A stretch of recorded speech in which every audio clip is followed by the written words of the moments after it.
ನಮಸ್ಕಾರ. ವಿಜ್ಞಾನದ ಅದ್ಭುತ ಪ್ರಪಂಚದ ಕುರಿತಾದ ನಮ್ಮ ಮೂಲ ಮಾಹಿತಿಗಳ ಈ ಆಳವಾದ ವಿಶ್ಲೇಷಣೆಗೆ ಸ್ವಾಗತ. ನಾನು ಈ ಚರ್ಚೆಯ ನಿರೂಪಕಿ. ನಮಸ್ಕಾರ. ನಾನು ಕೂಡ ಈ ರೋಮಾಂಚಕ ವಿಷಯದ ಬಗ್ಗೆ ಮಾತನಾಡಲು ಬಂದಿರುವ ತಜ್ಞ. ಇವತ್ತಿನ ನಮ್ಮ ಈ ವಿಶ್ಲೇಷಣೆ ಬಹಳ ಆಸಕ್ತಿದಾಯಕವಾಗಿರಲಿದೆ. ಖಂಡಿತ.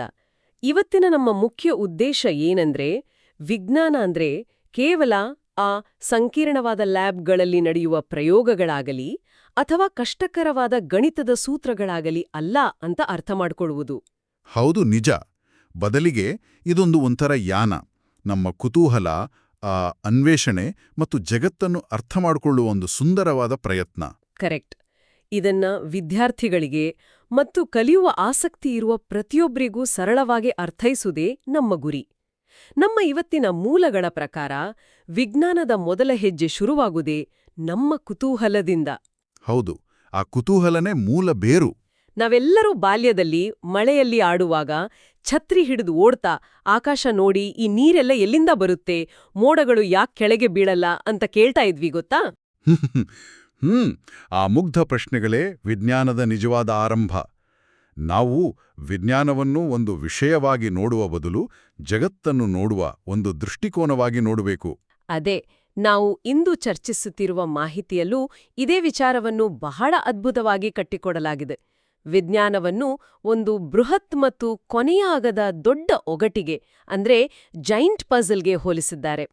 ಹೌದು, ಬಾಹ್ಯಾಕಾಶ, ಸಾಗರದ ಆಳ, ಪರ್ವತಗಳು ಇವೆಲ್ಲವೂ ಆ ಒಗಟಿನ ತುಣುಕುಗಳಿದ್ದ ಹಾಗೆ. ವಿಜ್ಞಾನದಲ್ಲಿ ಆಗುವ ಪ್ರತಿ ಹೊಸ ಆವಿಷ್ಕಾರವೂ ಈ ಒಗಟಿಗೆ ಒಂದೊಂದು ಹೊಸ ತುಣುಕನ್ನು ಸೇರಿಸುತ್ತೆ. ಆದ್ರೆ ನನಗಿಲ್ಲೊಂದು ದೊಡ್ಡ ಅನುಮಾನ ಇದೆ. ಹೇಳಿ, ಏನದು? ಅಂದ್ರೆ, ಒಂದು 1000 ಪೀಸ್ ಇರುವ ಪಜಲ್ ಸಾಲ್ವ್ ಮಾಡುವಾಗ ಕೊನೆಯ ಒಂದೆರಡು ಪೀಸ್ ಸಿಗ್ಲಿಲ್ಲ ಅಂದ್ರೆ ಎಷ್ಟು ಹತಾಶೆ ಆಗುತ್ತೆ ಅಲ್ವಾ? ಅಂಥದ್ರಲ್ಲಿ ಈ ವಿಜ್ಞಾನ ಅನ್ನೋ ಪಜಲ್ ಮುಗಿಯೋದೇ ಇಲ್ಲ, ಅದಕ್ಕೆ ಕೊನೆಯೇ ಇಲ್ಲ ಅಂತಾದ್ರೆ ಅದನ್ನ ಬಿಡಿಸಲು ಕೂರೋದು ನಿರಾಶಾದಾಯಕ ಅನ್ನಿಸಲ್ವಾ? ಮೇಲ್ನೋಟಕ್ಕೆ ಹಾಗೆ ಅನಿಸುವುದು ಸಹಜ. ಆದ್ರೆ ವಿಜ್ಞಾನದ ಸೌಂದರ್ಯ ಅಡಗಿರುವುದೇ ಅಲ್ಲಿ. ಇದೇ ಇದರ ರೋಮಾಂಚನ. ಓಹೋ, ಹೇಗೆ? ಕೇವಲ ಪ್ರಕೃತಿಯನ್ನು ನೋಡಿ ಬೆರಗಾಗುವುದು ಮಾತ್ರವಲ್ಲ, ಆ ಬೆರಗಿನಿಂದ ಹುಟ್ಟುವ ಪ್ರಶ್ನೆಗಳಿಗೆ ವ್ಯವಸ್ಥಿತವಾಗಿ ಉತ್ತರ ಕಂಡುಕೊಳ್ಳುವುದೇ ನಿಜವಾದ ಮಜಾ. ಇಲ್ಲಿ ಅಂತಿಮ ಚಿತ್ರ ಹೇಗಿರುತ್ತೆ ಅಂತ ನೋಡುವುದಕ್ಕಿಂತ ಆ ಒಂದೊಂದು ತುಣುಕನ್ನು ಹುಡುಕಿ ಸೇರಿಸುವ ಪ್ರಕ್ರಿಯೆ ಇದೆಯಲ್ಲ, ಅದು ಮುಖ್ಯ. ಅಂದ್ರೆ ದಾರಿಯ ಗುರಿಗಿಂತ ಆ ದಾರಿಯಲ್ಲಿ ನಡೆಯುವ ಪಯಣ ಮುಖ್ಯ ಅಂತೀರಿ? ಖಂಡಿತವಾಗಿಯೂ. ನಾವು ಕತ್ಲಲ್ಲಿ ಟಾರ್ಚ್ ಹಿಡಿದುಕೊಂಡು ನಡೆದಾಗೆ ಇದು. ನಾವು ಮುಂದೆ ನಡೆದಂತೆಲ್ಲ ಬೆಳಕು ಮತ್ತಷ್ಟು ಹೊಸ ಜಾಗಗಳನ್ನು ತೋರಿಸುತ್ತೆ. ಜಗತ್ತು ಎಷ್ಟು ವಿಶಾಲವಾಗಿದೆ ಅಂದ್ರೆ ತಿಳಿಯಬೇಕಾದ್ದು ಇದ್ದೇ ಇರುತ್ತೆ. ವಾವ್, ಇದು ನಿರಂತರ ಉತ್ಸಾಹ ಕೊಡುತ್ತೆ ಅನ್ನೋದು ನಿಜ.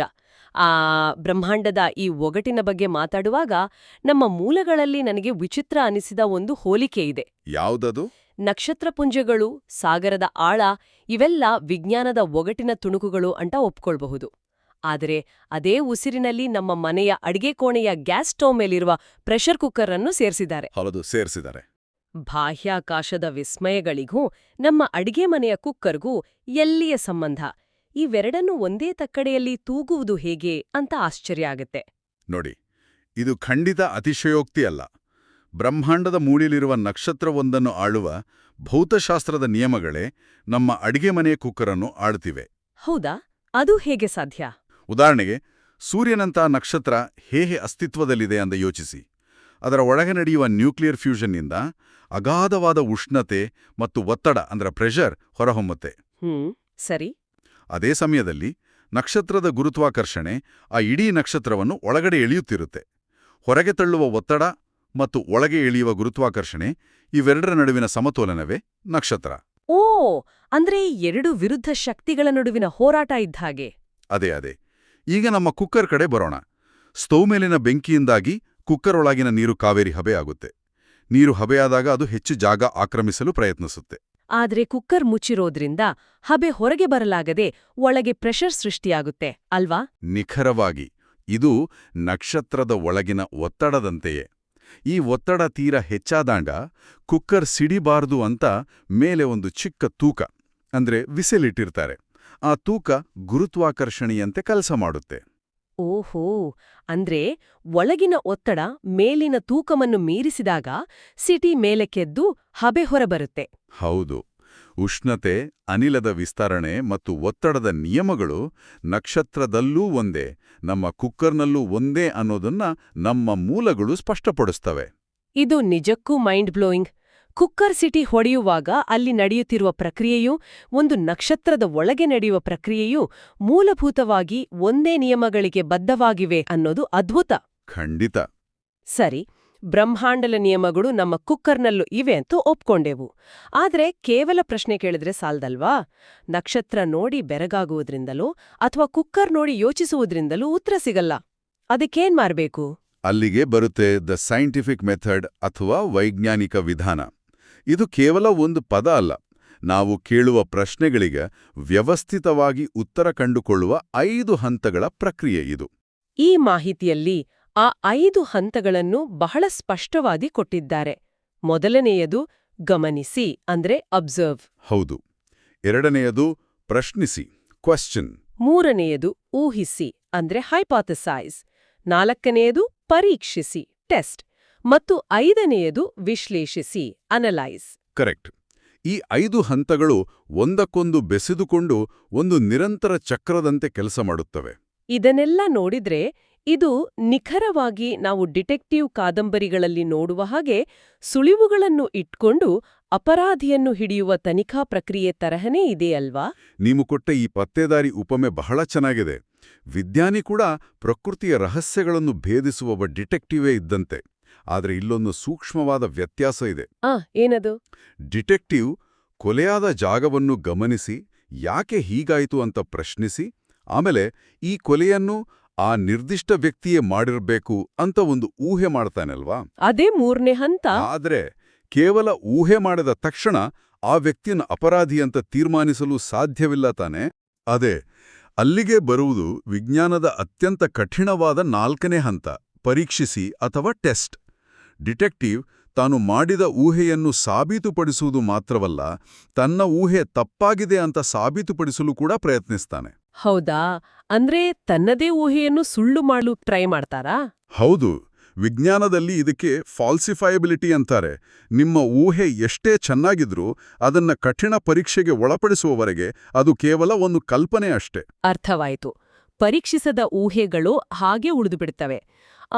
ಮತ್ತು 5ನೇ ಹಂತವಾದ ವಿಶ್ಲೇಷಿಸಿ ಅನ್ನೋದ್ರಲ್ಲಿ ನಾವು ಪರೀಕ್ಷೆಯಿಂದ ಬಂದ ಫಲಿತಾಂಶಗಳನ್ನು ನೋಡ್ತೀವಲ್ವಾ? ಖಂಡಿತ. ಪ್ರಯೋಗದಲ್ಲಿ ನಮ್ಮ ಊಹೆ ತಪ್ಪೆಂದು ಸಾಬೀತಾದ್ರೆ ವಿಜ್ಞಾನ ಅದನ್ನ ಮುಕ್ತ ಮನಸ್ಸಿನಿಂದ ಒಪ್ಪುಕೊಂಡು ಮತ್ತೆ ಹೊಸ ಊಹೆಯತ್ತ ಸಾಗುತ್ತೆ. ವಿಜ್ಞಾನ ತನ್ನ ತಪ್ಪನ್ನು ತಾನೇ ಒಪ್ಪಿಕೊಂಡು ತಿದ್ದಿಕೊಳ್ಳುವ ಪ್ರಾಮಾಣಿಕತೆಯನ್ನು ಹೊಂದಿದೆ ಅನ್ನೋದು ಬಹಳ ದೊಡ್ಡ ವಿಚಾರ. ಆದ್ರೆ ಈ ಸೈಂಟಿಫಿಕ್ ಮೆಥಡ್ ಅನ್ನೋದೆಲ್ಲ ಕೇವಲ ವಿಜ್ಞಾನಿಗಳು ಲ್ಯಾಬ್ಗಳಲ್ಲಿ ಮಾತ್ರ ಮಾಡುವ ಕೆಲಸ ಅಂತ ಅನಿಸುತ್ತೆ. ಇಲ್ವೇ ಇಲ್ಲ. ನಾವು ಸಾಮಾನ್ಯ ಜನರು ಪ್ರತಿದಿನ ಅರಿವಿಲ್ಲದೆಯೇ ಈ ಪ್ರಕ್ರಿಯೆಯನ್ನು ಬಳಸುತ್ತೀವಿ. ಈ ಮಾಹಿತಿಯಲ್ಲಿರುವ ದೈನಂದಿನ ಉದಾಹರಣೆಗಳನ್ನು ನೋಡಿದ್ರೆ ನಾವೆಲ್ಲರೂ ವಿಜ್ಞಾನಿಗಳೇ ಅನ್ನೋದು ಸ್ಪಷ್ಟವಾಗುತ್ತೆ. ಹೌದು. ಆ ಉದಾಹರಣೆಗಳನ್ನು ನೋಡೋಣ. ಮೊದಲನೆಯದು ಪೆನ್ನಿನ ಉದಾಹರಣೆ. ಬರೆಯುತ್ತಿರುವಾಗ ಪೆನ್ನು ದಿಢೀರನೆ ಬರೆಯುವುದನ್ನು ನಿಲ್ಲಿಸಿದಾಗ ನಾವು ಮೊದಲು ಅದನ್ನು ಗಮನಿಸ್ತೇವೆ. ಹೌದು. ತಕ್ಷಣ ಪೆನ್ನು ಯಾಕೆ ಬರೆಯುತ್ತಿಲ್ಲ ಅನ್ನೋ ಪ್ರಶ್ನೆ ಬರುತ್ತೆ. ಬಹುಶಃ ಶಾಯಿ ಮುಗಿದಿರಬಹುದು ಅಂತ ಊಹಿಸ್ತೇವೆ. ಮತ್ತೆ ಆ ಊಹೆಯನ್ನು ಹಾಗೆ ಬಿಡಲ್ಲ. ಪೆನ್ನಿನ ರಿಫಿಲ್ ತೆಗೆದು ಪರೀಕ್ಷಿಸ್ತೀವಿ. ರಿಫಿಲ್ ಖಾಲಿಯಾಗಿದೆ ಅಂತ ಕಂಡಾಗ ನಮ್ಮ ಊಹೆ ಸರಿಯಾಗಿದೆ ಅಂತ ವಿಶ್ಲೇಷಿಸ್ತೀವಿ. ಅಂದ್ರೆ ಒಂದು ಸಣ್ಣ ಪೆನ್ನಿನ ಸಮಸ್ಯೆಯಲ್ಲೂ ನಾವು ಇಡೀ ವೈಜ್ಞಾನಿಕ ಚಕ್ರವನ್ನು ಬಳಸಿದ್ದೀವಿ. ಇದು ಎಷ್ಟು ಸರಳವಾಗಿದೆ ಅಂದ್ರೆ ನಾವು ಮಾಡ್ತಿರೋದು ವಿಜ್ಞಾನ ಅಂತ ನಮಗೆ ಗೊತ್ತಾಗಲ್ಲ. ಹಾಗಾದ್ರೆ ಕುಕ್ಕರ್ನಿಂದ ಬೇಳೆ ಹೊರಚೆಲ್ಲುತ್ತಿರುವಾಗ ನಮ್ಮ ಮನೆಯಲ್ಲಿ ಮಾಡುವ ಕೆಲಸ ಕೂಡ ವಿಜ್ಞಾನವೇ ಅಲ್ವಾ? ನಿಖರವಾಗಿ. ನೀರು ಜಾಸ್ತಿ ಐತೆ ಅಂತ ಊಹಿಸಿ ಮರುದಿನ ಕಡಿಮೆ ನೀರು ಹಾಕಿ ಪರೀಕ್ಷೆ ಮಾಡೋದು ಇದೆಯಲ್ಲ, ಅದು ಲ್ಯಾಬ್ನಲ್ಲಿ ನಡೆಯುವ ಕಂಟ್ರೋಲ್ಡ್ ಎಕ್ಸ್ಪೆರಿಮೆಂಟ್ಗೆ ಸಮ. ವಾವ್! ಆದ್ರೆ ನನಗೆ ಅತ್ಯಂತ ಆಸಕ್ತಿದಾಯಕ ಅನಿಸಿದ್ದು 3ನೇ ಉದಾಹರಣೆ. ಸೈಕಲ್ ಟೈರ್ ಚಪ್ಪಟೆ ಆದಾಗ ಗಾಳಿ ಹೋಗಿದೆ ಅಂತ ಗೊತ್ತಾಗುತ್ತೆ. ಆದ್ರೆ ಎಲ್ಲಿಂದ ಸೋರಿಕೆ ಆಗ್ತಿದೆ ಅಂತ ಕಣ್ಣಿಗೆ ಕಾಣಲ್ಲ. ಹೌದು. ಕಣ್ಣಿಗೆ ಕಾಣದ ವಸ್ತುಗಳನ್ನು ಪರೀಕ್ಷಿಸುವುದು ಹೇಗೆ ಅನ್ನೋದೇ ವಿಜ್ಞಾನದ ದೊಡ್ಡ ಸವಾಲು. ಅಲ್ಲಿ ಸೈಕಲ್ ಶಾಪ್ನ ಮೆಕ್ಯಾನಿಕ್ ಟೈರ್ ಟ್ಯೂಬನ್ನು ನೀರಿನಲ್ಲಿ ಅದ್ದುತ್ತಾನೆ ಅಲ್ವಾ? ಹೌದು. ನೀರಿನಲ್ಲಿ ಅದ್ದಿದಾಗ ಎಲ್ಲಿ ತೂತಾಗಿದೆಯೋ ಅಲ್ಲಿಂದ ಗುಳ್ಳೆಗಳು ಬರುವುದನ್ನು ನೋಡ್ತೀವಿ. ಗಾಳಿ ಕಣ್ಣಿಗೆ ಕಾಣಲ್ಲ, ಆದರೆ ಟ್ಯೂಬ್ ನೀರಿನಲ್ಲಿ ಅದ್ದಿದಾಗ ರಂಧ್ರದಿಂದ ಹೊರಬರುವ ಗಾಳಿ ನೀರನ್ನು ಪಕ್ಕಕ್ಕೆ ಸರಿಸಿ ಗುಳ್ಳೆ ಸೃಷ್ಟಿಸುತ್ತೆ. ಕಣ್ಣಿಗೆ ಕಾಣದ ಅನಿಲವೊಂದರ ಚಲನೆಯನ್ನು ನೀರಿನ ಗುಳ್ಳೆಯ ಮೂಲಕ ಪತ್ತೆ ಹಚ್ಚುವ ಅದ್ಭುತ ಪರೀಕ್ಷೆ ಇದು. That is really mind blowing. Cycle puncture ಆದಾಗ ಗುಳ್ಳೆ ಹುಡುಕುವುದು ಕೂಡ ಒಂದು ವೈಜ್ಞಾನಿಕ ಪರೀಕ್ಷೆ ಅಂತ ನಾನೆಂದೂ ಯೋಚಿಸಿರ್ಲಿಲ್ಲ. ನಾವೆಲ್ಲರೂ ವಿಜ್ಞಾನಿಗಳೇ ಅನ್ನೋದಕ್ಕೆ ಇದೇ ಸಾಕ್ಷಿ. ದೈನಂದಿನ ಜೀವನದಲ್ಲಿ ಸಮಸ್ಯೆಗಳನ್ನು ಪರಿಹರಿಸುವ ಪ್ರತಿಯೊಬ್ಬ ವ್ಯಕ್ತಿಯೂ ವಿಜ್ಞಾನಿಯೇ. ನಿಜ. ವಿಜ್ಞಾನ ಅಂದ್ರೆ ಕೇವಲ ಸತ್ಯಗಳನ್ನು ಕಂಠಪಾಠ ಮಾಡುವುದಲ್ಲ, ಅದೊಂದು ಬದುಕುವ ರೀತಿ. ಈ ಆಳವಾದ ವಿಶ್ಲೇಷಣೆಯಿಂದ ನಾವು ಕಲಿಯಬೇಕಾದ ಮುಖ್ಯ ಪಾಠ ಏನಂದ್ರೆ, ಬುದ್ಧಿವಂತರಾಗಬೇಕಾದ್ರೆ ಯಾಕೆ ಮತ್ತು ಹೇಗೆ ಅಂತ ಪ್ರಶ್ನಿಸುವ ಗುಣವನ್ನು ಬಿಡಬಾರದು. ಖಂಡಿತ. ಬ್ರಹ್ಮಾಂಡದ ಕೌತುಕಗಳ ಬಗ್ಗೆ ಆಲೋಚಿಸುವುದನ್ನ ನಾವು ಎಂದಿಗೂ ನಿಲ್ಲಿಸಬಾರದು. ಕುತೂಹಲವೇ ನಮ್ಮನ್ನ ಮುನ್ನಡೆಸುವುದು. ಆದ್ರೆ ಇದೆಲ್ಲವನ್ನೂ ಮಾತನಾಡುವಾಗ ನನಗೊಂದು ವಿಚಾರ ಕಾಡ್ತಿದೆ. ಮಕ್ಕಳಾಗಿದ್ದಾಗ ಪ್ರತಿಯೊಂದಕ್ಕೂ ಆಶ್ಚರ್ಯಪಡುವ ನಾವು ದೊಡ್ಡವರಾಗುತ್ತಾ ಹೋದಂತೆ ಆ ಸಹಜ ಕುತೂಹಲವನ್ನು ಯಾಕೆ ಕಳೆದುಕೊಳ್ತೇವೆ? ಹೌದು, ಇದೊಂದು ಗಂಭೀರವಾದ ಪ್ರಶ್ನೆ. ನಮ್ಮ ಗಡಿಬಿಡಿಯ ಬದುಕಿನಲ್ಲಿ ನಮ್ಮೊಳಗಿರುವ ಆ ಪುಟ್ಟ ಪ್ರಶ್ನಿಸುವ ವಿಜ್ಞಾನಿಯನ್ನು ಮತ್ತೆ ಬಡಿದೆಬ್ಬಸಲು ನಾವು ಇಂದೇನು ಮಾಡಬಹುದು ಅಂತ ನಾವೆಲ್ಲರೂ ಯೋಚಿಸಬೇಕಿದೆ. ನಿಜ. ಆ ಕುತೂಹಲ ಸಾಯಲು ನಾವು ಬಿಡಬಾರದು. ಖಂಡಿತ. ನಮ್ಮ ಸುತ್ತಲಿನ ಈ ಅದ್ಭುತ ಒಗಟನ್ನು ಬೆರಗಿನಿಂದ ಬಿಡಿಸುತ್ತಾ ಸಾಗೋಣ ಅಂತ ಹೇಳ್ತಾ ನಮ್ಮ ಈ ರೋಮಾಂಚಕ ವಿಜ್ಞಾನದ ಯಾನ ಇಲ್ಲಿಗೆ ಮುಕ್ತಾಯಗೊಳಿಸ್ತಿದ್ದೇವೆ. ನಮಸ್ಕಾರ.